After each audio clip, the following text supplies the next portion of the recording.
Esta es una historia real, una historia sobre principios, presión y muerte. Una historia que comienza con una decisión, firmar o no firmar, y termina con una abogada muerta, un contrato destruido y 3 sospechosos que juraban no tener nada que ver, pero todos tenían algo que ganar o perder. Bienvenidos a Escena del Crimen. Hoy exploraremos el caso de Mariana Cifuentes, una brillante abogada ambientalista que fue encontrada sin vida en su oficina en Bogotá, Colombia, justo después de negarse a firmar un acuerdo multimillonario. Un caso que al principio parecía un suicidio, pero que escondía algo mucho más oscuro. Y aquí está la pregunta que te haremos durante todo este episodio. ¿Quién tenía más razones para quererla muerta?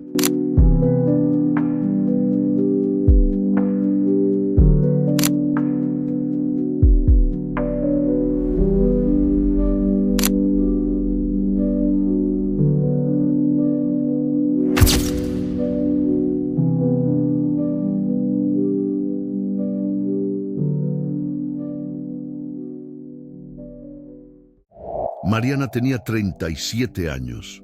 Era conocida por su firme defensa de comunidades afectadas por megaproyectos ilegales y por su negativa a ser comprada, amenazada o manipulada. Graduada con honores en la Universidad Nacional, con una maestría en Derecho Ambiental, había ganado 3 juicios históricos contra corporaciones que contaminaban reservas naturales en Colombia y Ecuador. Su fama la convirtió en blanco, pero también en símbolo. Mariana no trabajaba sola. Era parte de una ONG llamada Tierra Viva, con base en Bogotá, que ofrecía asesoría legal a poblaciones rurales. El último caso que tomó fue también el más polémico: una demanda contra la empresa constructora Helix Infraestructura, por intentar desviar el cauce de un río para construir un parque industrial. Un proyecto que prometía desarrollo y empleo, pero que arrasaría con la biodiversidad de una zona protegida. Mariana asumió el caso a pedido de una comunidad indígena local. Sabía que estaba enfrentando intereses poderosos, pero lo que no sabía era que ese caso sellaría su destino. El 14 de febrero de 2019, Mariana fue vista por última vez con vida a las 21:36 en las oficinas de Tierra Viva. Las cámaras la muestran saliendo de una reunión con el abogado de Helix, Rodrigo Santamaría, y una mujer identificada como su asistente, Camila Leiva. Los 3 discutían un posible acuerdo. Helix ofrecía una compensación económica a cambio de que la ONG retirara la demanda. Se rumorea que el monto superaba los $6 millones. Mariana lo rechazó sin titubear. «No voy a negociar el derecho al agua de una comunidad», habría dicho. Horas después, fue encontrada muerta. Su cuerpo estaba desplomado sobre su escritorio. Tenía una herida en la nuca y un golpe seco en la sien. No había señales de robo ni de pelea. Nada había sido forzado. Y, lo más inquietante, su computadora había sido limpiada y los archivos del caso Helix habían desaparecido. Desde el inicio, la policía consideró la posibilidad de suicidio, pero los peritos forenses lo descartaron rápido. La herida en la nuca no podía haberse producido por sí sola. Alguien la había golpeado con un objeto contundente. No había señales de entrada forzada, lo cual sugería que Mariana conocía a su asesino. Los investigadores encontraron algo más: una copia impresa del contrato de acuerdo con Helix, rota en 2, con la firma de la empresa, pero sin la firma de Mariana. Eso se convirtió en la primera pista clave. ¿Por qué alguien querría matarla justo después de negarse a firmar? Y más importante aún, ¿quién tenía acceso a su oficina a esa hora? La lista de sospechosos se redujo a 3 nombres. Primero, Rodrigo Santamaría, el abogado de Helix. Estaba en la reunión esa noche. Según él, Mariana se negó de forma tajante y él se marchó en paz. pero no hay registro de su salida del edificio. Segundo, Camila Leiva, su asistente. Aunque oficialmente trabajaba para Helix, se descubrió más tarde que había sido infiltrada como voluntaria en Tierra Viva semanas antes del incidente. Su coartada era débil. Dijo haber salido antes de las 21:00, pero nadie la vio hacerlo. Y tercero, alguien del pasado de Mariana, un antiguo cliente llamado Elías Garzón, un líder comunitario que había perdido una demanda contra el Estado meses antes. Algunos aseguran que culpaba a Mariana por no haber conseguido la indemnización prometida. Había sido visto merodeando por las oficinas días antes de la muerte, pero aquí es donde las cosas se complican. En su búsqueda de justicia, Mariana había hecho enemigos en muchos niveles: políticos, empresarios, incluso colegas. Su historial de ganar casos complicados la convertía en una amenaza para cualquiera que buscara aprovecharse de vacíos legales. Y mientras más los investigadores escarbaban en su pasado reciente, más claro quedaba que no se trataba de un simple desacuerdo. Había algo más enterrado en ese contrato que se negó a firmar, algo que alguien no quería que saliera a la luz. Una cláusula específica, oculta entre términos técnicos y jurídicos, llamaba la atención. Era la cláusula 19B, que liberaba a Helix de responsabilidad legal futura sobre daños ambientales, incluso aquellos ya identificados. En otras palabras, si Mariana hubiera firmado, Helix quedaba libre para seguir explotando la zona sin consecuencias legales. Era una trampa legal perfectamente diseñada, y ella la detectó y se negó. Ese fue su error, o su acto de valentía final. Lo que nadie esperaba era que esa misma cláusula se convertiría en la clave para entender quién la quería silenciar. Pero para llegar a esa verdad, primero debemos recorrer las mentiras, los álibis rotos y las pistas que casi quedaron enterradas para siempre. La mañana del 15 de febrero de 2019, el edificio donde funcionaba la ONG Tierra Viva fue acordonado por la policía. A las 7:23 am, una de las empleadas de limpieza encontró el cuerpo de Mariana y dio aviso inmediato. Los primeros oficiales que llegaron reportaron una escena extrañamente limpia. Ningún signo de lucha, ni sangre salpicada. Solo el cuerpo de una mujer caída hacia adelante sobre el escritorio, con una mancha de sangre ya seca detrás de la oreja derecha. No había desorden en el lugar, ni objetos fuera de lugar. El café en su taza aún estaba tibio. Eso significaba que la muerte había ocurrido pocas horas antes. El forense determinó que la causa de la muerte fue un traumatismo cráneoencefálico severo. El golpe fue ejecutado con un objeto pesado, posiblemente metálico, que no fue encontrado en la escena. No había huellas en el cuerpo, ni signos de abuso. El asesino había sido preciso, silencioso y metódico.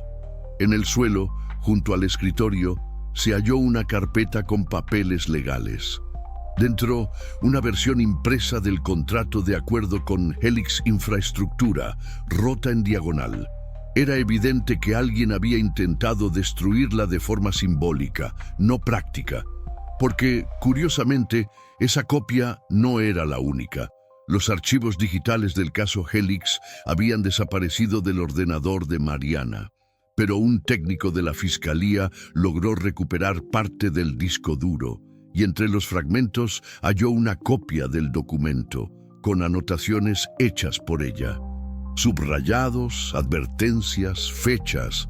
Mariana había detectado varias irregularidades en el contrato, pero lo más revelador era una nota escrita a mano al final del documento. Esta cláusula es inadmisible. El pueblo no se vende. Esa línea fue la primera grieta en la fachada legal de Helix, y también, quizá, la condena de Mariana. El testimonio de las personas presentes en el edificio esa noche fue contradictorio. Rodrigo Santamaría, abogado principal de Helix, afirmó haber dejado el lugar a las 21:45. dijo que Mariana fue cordial pero inflexible, que no hubo discusión, solo desacuerdo profesional. Pero los registros del sistema de ingreso electrónico no mostraban su salida. Su tarjeta de seguridad fue usada para entrar, pero no para salir. Cuando fue confrontado con ese detalle, respondió que tal vez olvidó marcar la salida. Una explicación débil para alguien con años de experiencia legal. Además, su vehículo fue visto en el estacionamiento hasta pasada la medianoche, según las cámaras de seguridad. Camila Leiva, su asistente, tenía una historia diferente. Dijo haber salido poco después de las 9, antes de que la conversación se intensificara. Alegó no haber presenciado la discusión sobre la cláusula. Sin embargo, uno de los empleados de la ONG afirmó haberla visto saliendo del baño cerca de las 22:00. Eso significaba que aún estaba en el edificio cuando Mariana fue vista con vida por última vez. Camila negó la acusación. Su comportamiento en los días posteriores fue errático. Renunció a su puesto en Helix de forma abrupta y viajó a Medellín. Fue localizada 3 semanas después, y aunque aceptó ser interrogada, su relato parecía ensayado, mecánico. Afirmó no saber nada del contrato modificado ni de las cláusulas en disputa, pero había algo en su reacción que no convencía. El tercer sospechoso, Elías Garzón, había sido un antiguo aliado de Mariana. La conocía desde hacía años, cuando ella defendía comunidades en el Chocó. En 2017, Mariana decidió no continuar representándolo después de detectar que él había firmado acuerdos por fuera con empresas madereras. Se distanciaron en malos términos. En enero de 2019, Elías apareció sin previo aviso en la sede de Tierra Viva. Exigía hablar con Mariana. Los empleados dijeron que ella lo recibió, pero no quiso retomar su caso. No represento traidores, le habría dicho. Esa fue la última vez que se vieron. Aunque no había pruebas directas de que Elías estuviera en Bogotá el 14 de febrero, su nombre figuraba en varias comunicaciones interceptadas por la Fiscalía, incluyendo una conversación con un contratista de seguridad vinculado a Helix. A pesar de eso, no fue detenido. En las semanas siguientes, la investigación pareció estancarse. La presión pública aumentaba, pero sin pruebas físicas contundentes ni testigos directos, el caso se enfriaba. Sin embargo, un nuevo giro ocurrió cuando un exmiembro de Helix, que pidió mantenerse en el anonimato, contactó a un periodista del diario El Espectador. Le entregó una copia del contrato original antes de que Mariana hiciera anotaciones. Ese documento no incluía la cláusula 19b. Eso significaba que alguien había insertado la cláusula después de su revisión inicial. Una modificación sin consentimiento legal. La revelación levantó una nueva línea de investigación. ¿Quién modificó el contrato? ¿Y por qué Mariana lo recibió justo el día que fue asesinada? La hipótesis más fuerte era que alguien dentro de Helix falsificó el documento esperando que Mariana lo firmara sin leerlo. Pero ella lo leyó, lo rechazó y por eso murió. El análisis forense de la tinta usada en la copia impresa reveló que fue impresa en una impresora ubicada en el 4º piso del mismo edificio donde estaba Tierra Viva. Y esa impresora solo era usada por 2 personas, Camila Leiva y Rodrigo Santamaría. La noche del crimen, ambos estuvieron en el edificio y ambos tenían acceso. Las autoridades, sin embargo, no procedieron con cargos inmediatos. Camila desapareció de nuevo, esta vez de forma definitiva. Rodrigo fue suspendido por Helix, pero no fue arrestado. Elías regresó al Chocó, donde nunca más volvió a ser visto en público. El caso quedó en suspenso, hasta que una copia olvidada del contrato apareció en la nube personal de Mariana. Allí, además de sus notas, había un mensaje de voz grabado la noche del 13 de febrero. Una advertencia, una pista y quizá la clave que revelará quién la mató. 3 nombres, 3 historias. 3 personas que estuvieron vinculadas a Mariana Cifuentes en sus últimos días, y cada uno con motivos, oportunidades y conexiones que los colocan peligrosamente cerca de la escena del crimen. El primer sospechoso, y quizás el más evidente, fue Rodrigo Santamaría, abogado corporativo, 45 años, especialista en fusiones y adquisiciones, pero con un historial de actuaciones polémicas representando empresas acusadas de violaciones ambientales. Rodrigo había sido contratado por Helix Infraestructura 3 años antes del asesinato y desde entonces se convirtió en el rostro público de sus operaciones legales. A diferencia de Mariana, que creía en la ley como un instrumento de justicia social, Rodrigo la usaba como un escudo para intereses empresariales. Era un hombre meticuloso, de hablar suave y argumentos afilados. Fue él quien redactó la primera versión del contrato y quien presionó personalmente para cerrar el acuerdo con Tierra Viva. Su presencia en la noche del 14 de febrero fue justificada como parte de una última negociación. Sin embargo, su insistencia para que Mariana firmara esa misma noche, según algunos testigos, fue inusualmente agresiva. Rodrigo sabía que sin la firma de Mariana, el proyecto de Helix se vería bloqueado por al menos 2 años más, lo que representaba pérdidas millonarias para los inversionistas. La cláusula 19B fue su obra, una cláusula redactada con precisión legal para ser casi invisible, escondida entre obligaciones contractuales menores. Si Mariana no la hubiese detectado, Helix habría tenido vía libre para continuar sus obras sin ninguna posibilidad de ser demandada por daños. Pero ella la vio y la rechazó.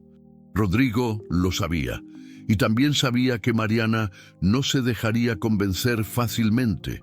El hecho de que su coche permaneciera en el estacionamiento del edificio durante horas después del supuesto fin de la reunión lo colocaba en una posición comprometida. A pesar de su currículum impecable, su arrogancia y frialdad lo hacían difícil de defender ante la opinión pública. ¿Era capaz de matar? Tal vez no con sus propias manos, pero no pocos creían que podría haber orquestado el crimen para proteger los intereses de su cliente y los suyos propios. La segunda figura en este triángulo de sospechosos era Camila Leiva. Tenía apenas 27 años, recién egresada de una universidad privada en Medellín, y se presentó a Tierra Viva como una activista interesada en colaborar como voluntaria. Su simpatía y eficiencia la hicieron ganar rápidamente la confianza del equipo. Pero lo que nadie sabía era que Camila trabajaba al mismo tiempo para Helix Infraestructura, bajo un contrato confidencial como asistente de análisis legal. Era, en términos simples, una infiltrada. Se insertó en el equipo de Mariana semanas antes del asesinato, ganando acceso a correos, archivos y discusiones internas. Fue ella quien entregó a Mariana la versión impresa del contrato con la cláusula modificada, sin advertirle del cambio. Y fue también quien supuestamente abandonó el edificio antes de que la tragedia ocurriera. Pero su testimonio presentaba vacíos. No pudo explicar por qué su tarjeta de ingreso fue usada a las 22:11 en el ascensor, cuando aseguró haber salido antes de las 21:30. Tampoco explicó por qué eliminó todos sus mensajes y correos personales días después del crimen. Camila desapareció de la ciudad poco después de su primera entrevista con la fiscalía. Cuando fue localizada en Medellín, semanas más tarde, ya había cambiado de residencia 3 veces. Durante el interrogatorio, mantuvo la versión de que no sabía nada sobre la cláusula ni sobre las verdaderas intenciones de Helix. Pero su silencio y su huida hablaban por ella. Y finalmente el más inesperado de los 3, Elías Garzón, líder comunitario del Chocó, conocido por su lucha contra la minería ilegal. Fue cliente de Mariana durante varios años, hasta que una disputa los distanció. Según documentos filtrados por un periodista, Elías había firmado un acuerdo con una empresa minera sin consultar a su comunidad, lo que provocó una ruptura con Mariana, quien renunció a seguir representándolo. Desde entonces se decía que Elías sentía que Mariana lo había traicionado y que le debía parte de su reputación pública. Semanas antes del asesinato, fue visto cerca de las oficinas de Tierra Viva, y aunque no existen pruebas directas de que estuviera en Bogotá la noche del crimen, su conexión con un contratista de seguridad vinculado a Elix levantó sospechas. Este contratista, Hugo Malaver, había sido investigado años antes por su participación en amenazas contra líderes ambientales. En una llamada interceptada por la Fiscalía, Malaver menciona haber solucionado el problema con un contacto del Pacífico justo un día después del asesinato de Mariana. La Fiscalía intentó interrogar a Elías, pero nunca fue encontrado.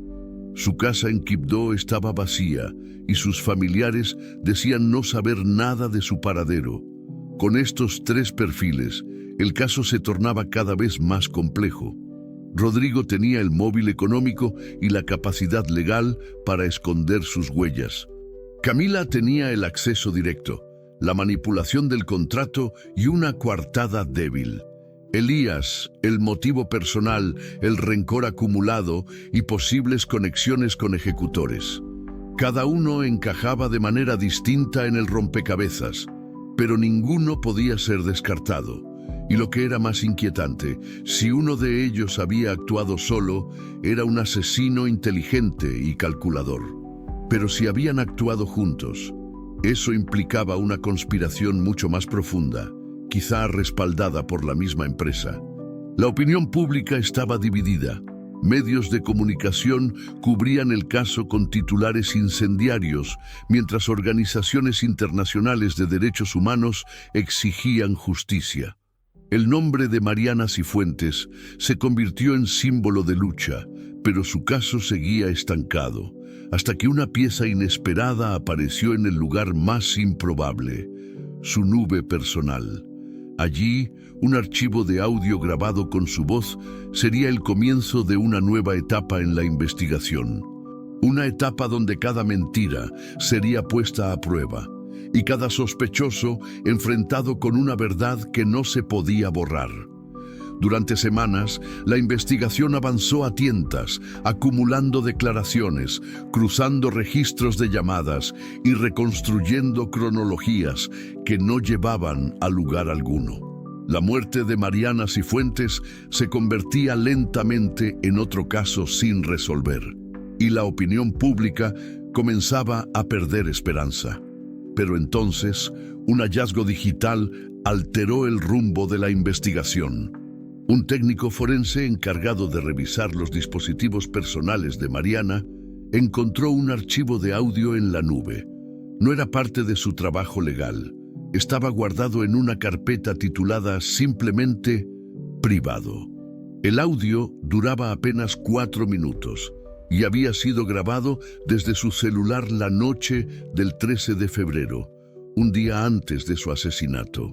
En la grabación se escuchaba a Mariana hablando con voz baja, casi susurrando. Estaba sola, probablemente en su casa, y decía: «Hoy revisé el documento final. La cláusula 19b no estaba en la versión anterior. Esto no es un error. Alguien la agregó a propósito. Mañana me reuniré con Rodrigo y Camila. Voy a confrontarlos. No puedo permitir que esto se firme. Si algo me pasa, revisen ese contrato». Esa fue su advertencia final. No a un amigo, no a un familiar. Fue una grabación para sí misma, como si ya intuyera que su vida estaba en riesgo. El mensaje fue tomado como una premuerte testimonial, y con él, la narrativa del caso se transformó por completo. El fiscal encargado del caso, Álvaro Zúñiga, ordenó una reapertura integral del expediente. Esta vez, con el apoyo de una unidad especial contra crímenes ambientales y corrupción empresarial. El primer paso fue verificar las versiones del contrato. Se analizaron los metadatos de los archivos electrónicos recuperados del equipo de Mariana, así como las copias enviadas desde Helix. Lo que se descubrió fue sorprendente. La cláusula 19B había sido insertada solo 36 horas antes de la reunión del 14 de febrero, y la persona que hizo la edición fue identificada a través de la huella digital del documento: Camila Leiva, no Rodrigo, como se había supuesto al inicio. Camila había accedido a la versión editable del contrato desde una computadora en Helix, usó una VPN para ocultar su IP, pero olvidó desactivar su usuario de sesión. Esa omisión técnica la vinculó directamente a la modificación ilegal del acuerdo. Con esa nueva evidencia, Camila pasó de ser testigo a sospechosa principal, pero su paradero era incierto. Tras su entrevista con la fiscalía semanas antes, había desaparecido. Fue emitida una orden de captura nacional y se distribuyó su rostro por todos los medios. Días después, una llamada anónima alertó sobre su posible ubicación en Cali, en un hostal del barrio San Antonio. La policía llegó al lugar, pero Camila ya no estaba.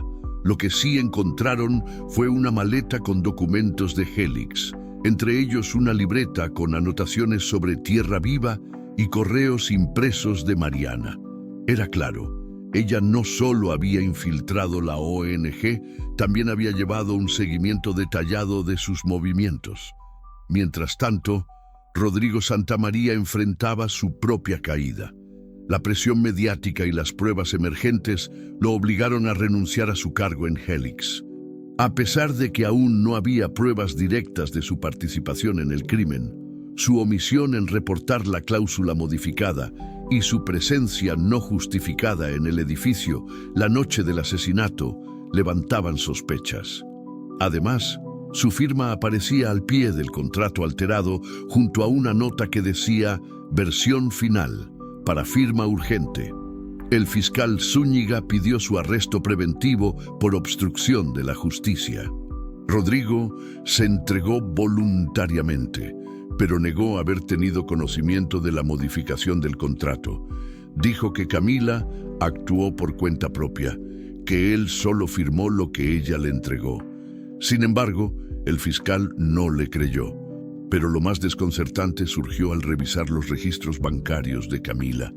Se detectó una transferencia de 30 millones de pesos hecha desde una cuenta offshore vinculada a una empresa pantalla de Panamá. El emisor, Malaver Asociados, una firma de seguridad privada contratada por Helix meses antes. Esta conexión reactivó la sospecha sobre Elías Garzón. El contratista Hugo Malaver había trabajado como intermediario entre Elías y empresas de explotación minera en el pasado.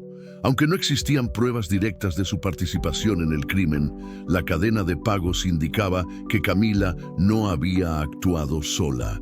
Alguien la contrató, alguien pagó por esa cláusula. Alguien dio la orden de silenciar a Mariana. Fue entonces cuando una fuente anónima entregó a la fiscalía un audio nuevo. Esta vez, una grabación telefónica entre Camila y un interlocutor no identificado. En ella, Camila dice: «Ella no va a firmar. Lo dijo claro. Entonces, tú dime qué hago, porque yo ya le di el papel». La voz del otro lado responde: «Entonces, haz lo que viniste a hacer». La llamada dura menos de un minuto. Fue grabada el 14 de febrero a las 20:48. Apenas una hora antes de que Mariana fuera asesinada. La fiscalía usó inteligencia artificial para intentar identificar la voz masculina. El análisis comparativo arrojó una compatibilidad del 86% con Rodrigo Santamaría. No era concluyente, pero suficiente para detenerlo formalmente y procesarlo por coautoría. Mientras tanto, Camila fue capturada en Ipiales, cerca de la frontera con Ecuador, intentando cruzar con documentos falsos. Al ser confrontada con las grabaciones, pidió hablar con un abogado, pero antes de hacerlo, dijo una sola frase: «Yo no la maté, yo solo abrí la puerta». Esa confesión parcial cambió todo. La hipótesis de un asesinato premeditado, ejecutado por más de una persona, tomaba fuerza. La policía comenzó a buscar un cuarto implicado, alguien que ingresó después, alguien que conocía el lugar, alguien que tenía acceso y pudo salir sin dejar rastros. Pero antes de que se revelara esa identidad, Camila hizo un trato. A cambio de protección y reducción de pena, aceptó contar toda la verdad, y lo que reveló en la sala de interrogatorios dejó a todos en shock, porque el verdadero autor del crimen no era quien todos pensaban. La confesión de Camila Leiva no solo cambió el curso de la investigación, sino que reveló una red de manipulación mucho más profunda de lo que cualquiera había imaginado. En su declaración ante la fiscalía, admitió haber sido contratada meses antes del crimen, no solo por Helix, sino por una figura inesperada, una consultora externa llamada Novaterra Consultores, especializada en resolución de conflictos empresariales. Según Camila, fue esta empresa la que la reclutó, entrenó y le ofreció una cobertura legal completa si algo salía mal. Ella nunca supo el nombre real de sus empleadores, pero recibía instrucciones precisas por correo encriptado y llamadas breves.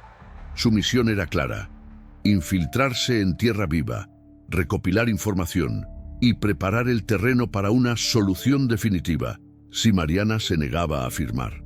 Durante meses, Camila ganó la confianza del equipo de Mariana.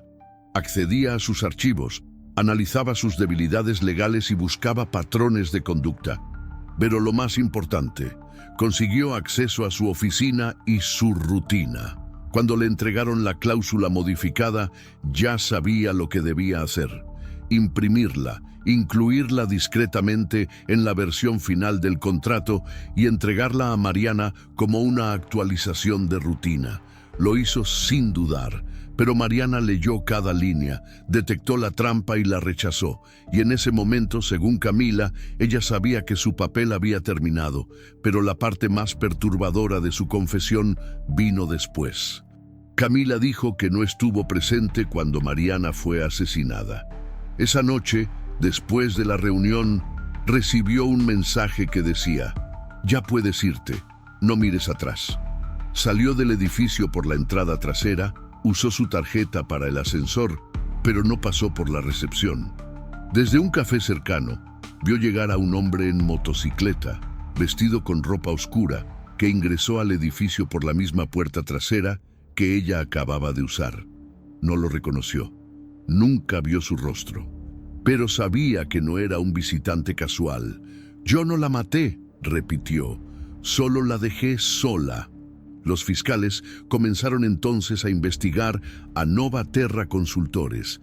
La empresa, registrada en Panamá, no tenía oficinas físicas en Colombia, pero su historial de contratos incluía asesorías a empresas vinculadas a explotación de recursos naturales en zonas de conflicto. Era, según analistas, una fachada legal para operaciones más oscuras. Al cruzar registros de llamadas, movimientos bancarios y localización GPS, la Fiscalía llegó a un nuevo nombre: Marcos Echeverry, exmilitar colombiano, ahora consultor privado en riesgos estratégicos. Había trabajado para contratistas de seguridad en África y Centroamérica, y su nombre figuraba como asesor externo en al menos 3 proyectos de Helix. La pista definitiva fue una cámara de seguridad mal ubicada en un edificio vecino. Mostraba la parte trasera del estacionamiento, donde se veía una motocicleta negra con una placa parcialmente visible. Esa moto fue registrada a nombre de una empresa de transporte vinculada a Echeverry. Cuando los agentes llegaron a su domicilio en Medellín, él ya no estaba. Había salido del país hacia Ecuador 2 días antes. Su rastro se perdió en la frontera norte del Perú. La Fiscalía emitió una alerta internacional, pero el daño ya estaba hecho. Mientras tanto, Rodrigo Santamaría seguía detenido, pero ahora enfrentaba cargos más severos: Aunque aún insistía en que no había autorizado la cláusula ni el asesinato, las pruebas indicaban que había sido cómplice por omisión. Él sabía que Mariana nunca firmaría ese contrato. Sabía que su negativa pondría en riesgo el proyecto de Helix, y aún así permitió que se ejecutara un plan sin cuestionar los métodos. En su última audiencia, al escuchar la confesión de Camila y la implicación de Nova Terra, bajó la cabeza y no volvió a hablar. Su abogado pidió un acuerdo para reducir la pena. Admitió que Rodrigo recibió pagos por fuera de los libros, provenientes de cuentas asociadas a Nova Terra, dinero que usó para comprar propiedades en el exterior. No era solo negligencia, era corrupción. Elías Garzón, por su parte, nunca fue hallado. Las autoridades creen que huyó hacia Panamá o Nicaragua, utilizando contactos del pasado. Su vínculo con el contratista Malaver fue comprobado, pero no se encontraron pruebas de que participara directamente en el asesinato. Aún así, el rencor que guardaba hacia Mariana y su relación con actores empresariales interesados en silenciarla lo convertían en una pieza clave del entorno que permitió que todo ocurriera. La indignación pública alcanzó su punto máximo cuando los medios difundieron la grabación de Mariana y los detalles de la confesión de Camila. Marchas multitudinarias tomaron las calles de Bogotá y otras ciudades. Se crearon iniciativas legales para proteger a abogados y defensores ambientales.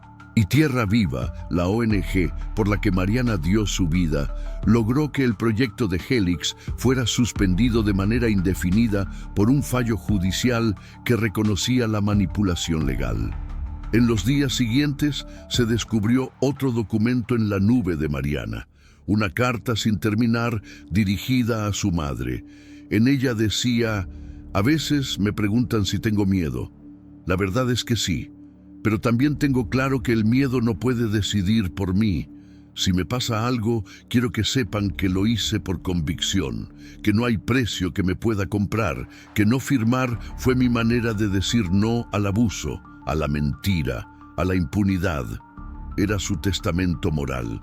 Un mensaje que, lejos de silenciarla, la convirtió en un símbolo eterno de resistencia. Pero antes de cerrar esta historia, queda una última verdad, porque aún falta revelar el detalle que Mariana había descubierto días antes, un elemento técnico en la cláusula 19B que no solo invalidaba el contrato, sino que revelaba la verdadera intención detrás de su inserción. Ese fragmento olvidado, casi imperceptible, es la pieza que conecta todo, y en el último bloque lo desvelaremos. La cláusula 19B fue el núcleo del caso desde el principio, un conjunto de líneas jurídicas que parecían inofensivas, casi burocráticas, pero que contenían la clave para entender por qué Mariana Cifuentes debía ser silenciada. Cuando los peritos legales revisaron el contrato en su versión definitiva, notaron algo que incluso para abogados experimentados era fácil pasar por alto. Una subcláusula escondida entre referencias cruzadas, específicamente la línea 19B. 4, que mencionaba que las responsabilidades ambientales preexistentes serán absorbidas por la parte firmante con base en los términos de la resolución 2487-DM-13.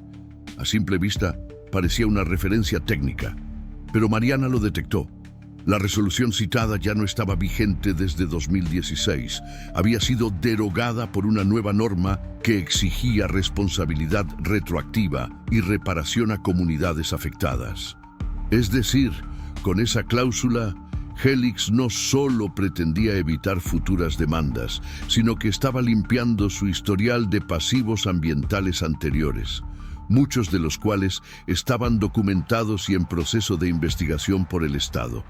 Firmar ese contrato habría significado, en la práctica, un acto de encubrimiento legal, un lavado jurídico de responsabilidades. Mariana no solo había identificado la cláusula, sino que había escrito un análisis detallado que pensaba entregar al tribunal en caso de que la presión sobre ella continuara. Ese archivo fue encontrado encriptado en su laptop, bajo el nombre Argumento Final MCF.pdf. Dentro, explicaba con precisión cómo la inserción de esa cláusula representaba una violación a tratados internacionales ratificados por Colombia. Cuando la Fiscalía hizo público ese documento, todo el país comprendió la magnitud de lo que Mariana intentó detener. Pero aún quedaba una última pieza por encajar. ¿Quién fue la persona que la asesinó físicamente? Camila había dicho que no lo conocía, que solo abrió la puerta. Rodrigo negaba haber ordenado un asesinato. Novaterra se disolvió días después del escándalo. Pero un nombre aún faltaba por aparecer: Hugo Malaver, el contratista de seguridad vinculado tanto a Elías Garzón como a la empresa fachada que pagó a Camila. Malaver tenía antecedentes por amenazas, extorsión y vínculos con estructuras criminales dedicadas a silenciar líderes sociales. Fue ubicado en un complejo rural cerca de la frontera con Venezuela, donde vivía con una identidad falsa.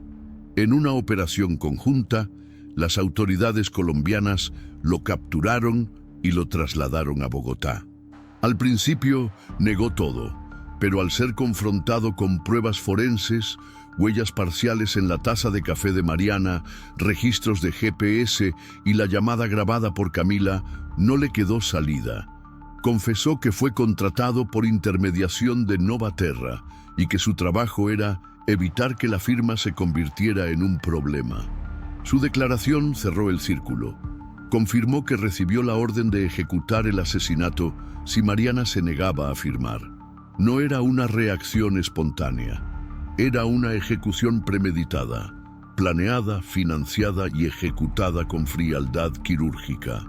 La justicia avanzó rápidamente después de la confesión. Rodrigo Santamaría fue condenado por coautoría y encubrimiento agravado, y su sentencia fue de 24 años. Camila Leiva, al colaborar con la investigación, recibió una pena reducida de 12 años. Hugo Malaver fue condenado a cadena perpetua. Los directivos de Helix Infraestructura enfrentaron cargos por corrupción, aunque muchos lograron evadir la prisión mediante acuerdos y multas millonarias. Novaterra Consultores desapareció oficialmente, pero una investigación internacional aún intenta rastrear a los verdaderos socios detrás de esa red. Elías Garzón sigue prófugo. Su paradero es incierto, aunque se cree que vive bajo protección de actores ilegales en Centroamérica. A pesar de los esfuerzos diplomáticos, no ha sido posible capturarlo. Su nombre quedó como un símbolo de traición para las comunidades que una vez confió en él. El caso de Mariana Cifuentes marcó un antes y un después en Colombia. Se convirtió en uno de los emblemas de la lucha ambiental, jurídica y ética. En su nombre se crearon becas para estudiantes de derecho. Se fundó un observatorio legal contra cláusulas abusivas. Y Tierra Viva expandió su presencia a otros países de América Latina. Su madre, quien recibió la carta inacabada, dijo en una entrevista: Mariana no murió por lo que dijo, murió por lo que sabía, por lo que se negó a aceptar, por lo que no firmó. Y tú, que llegaste hasta aquí, ahora sabes todo lo que ella descubrió: las pistas, las mentiras, los rostros detrás del crimen. Pero hay una última pregunta que solo tú puedes responder. ¿Cuántos más como Mariana están en peligro por decir la verdad? ¿Y cuántos aún callan por miedo a terminar como ella? Porque durante todo este tiempo el asesino parecía estar afuera, en las sombras. Pero la verdad es que siempre estuvo más cerca, dentro de las firmas, entre las cláusulas, detrás de los contratos. Y Mariana, con su negativa a firmar, encendió una luz que nadie pudo apagar.